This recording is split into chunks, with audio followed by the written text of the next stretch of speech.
So how do we explain such an unusual coincidence?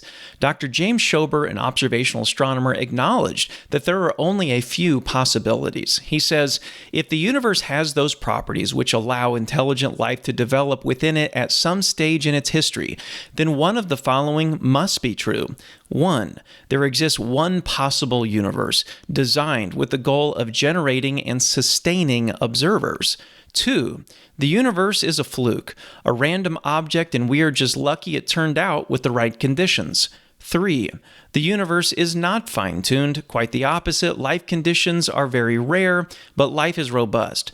Plus, there can be other forms of life besides carbon-based life. 4th, an ensemble of other different universes is necessary for the existence of our universe. 3 of the 4 possibilities can be dismissed for obvious reasons. To suggest the universe is just a fluke is a lazy way of ignoring the question.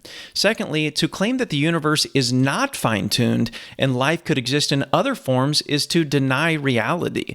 The universe and life only exist in these forms. There is no alternate form of life. Finally, to claim that our universe is just one of many universes is not based on any evidence whatsoever. It's not actually a scientific position. It's really an anti-theological position that tries to push God out of the picture.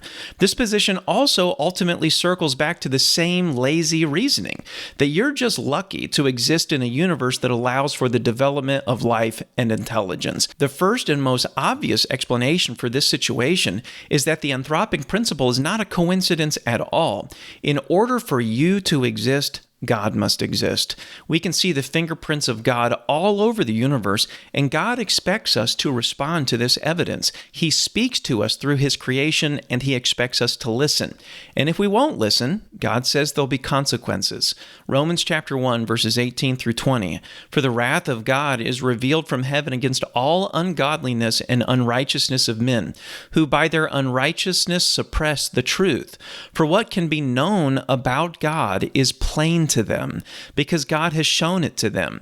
For His invisible attributes, namely His eternal power and divine nature, have been clearly perceived ever since the creation of the world in the things that have been made, so that they are without excuse. Some people will say, well, if God is real, why doesn't He just show Himself? In fact, He does. He has created you and me to live in a universe that is obviously centered around our existence, and this reality demonstrates His existence.